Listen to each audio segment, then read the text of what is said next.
మా సుదేష్ణకి నా బుద్ధులు ఎక్కువ వచ్చాయనిపిస్తుంది. తనకి గోరింటాకు అన్నా, నెయిల్ పాలిష్ అన్నా, రెడీ అవ్వడం అన్నా ఎంత ఇష్టమో అసలు. చిన్నప్పుడు నాకు కూడా గోరింటాకు అంటే పిచ్చి. అసలు ఎప్పుడూ గోరింటాకు పెట్టుకునేదాన్ని. ఇంకెవ్వరు పెట్టకపోయేసరికి నేనే పెట్టుకునేదాన్ని. నేను చిన్నగా ఉన్నప్పుడు 2 రూపీస్ కాయిన్స్ వచ్చేవి. అవి తెచ్చుకొని పిచ్చి పిచ్చి గీతలు పెట్టుకొని అట్లానే పర్ఫెక్ట్గా పెట్టడం అయితే నేర్చుకున్నాను. తర్వాత అందరు నన్నే అడిగేవాళ్ళు అనమాట, మాకు ఒకసారి గోరింటాకు పెడతావని. అంత పర్ఫెక్ట్గా అయితే నేర్చుకున్నాను.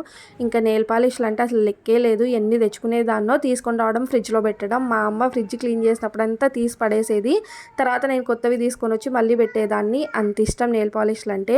ఇప్పుడు అసలు గోరింటాకు పెట్టుకుందామనే ఇంట్రెస్ట్ లేదు. ఇప్పుడు మర్చిపోయాను కూడా పెట్టుకోవడము. ఇప్పుడు ఎవరితో ఒకరితో నేనే పెట్టించుకుంటున్నాను.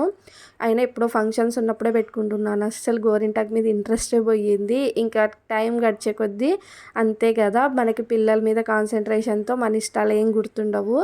ఇంకా సుదేష్ణ వచ్చేసి ఇది ఫంక్షన్ ముందు రోజు నైట్ గోరింటాకు పెట్టించుకుంటుంది. మా కోడలు అయితే పెట్టిందనమాట. ఎంత బాగా పెట్టిందో. కానీ తను ఎక్కువసేపు ఉంచుకోలేదు, తొందరగానే కడిగేసుకుంది. కానీ అందరికన్నా సుదేష్ణకే బాగా పండింది. అంత ఇంట్రెస్ట్గా పెట్టించుకున్నందుకో ఏమో బాగా పండింది అనిపించింది నాకైతే. మీలో ఎంతమందికి 2 రూపీస్ కాయిన్స్ గుర్తున్నాయి? మన ఛానల్ నచ్చితే సబ్స్క్రైబ్ చేసుకోండి. వీడియో నచ్చితే లైక్ చేయండి. వీడియోస్ చూస్తున్నారు కానీ లైక్ అయితే ఎవ్వరు చేయట్లేదు. ఎలా ఉన్నాయో కామెంట్ కూడా చేయండి.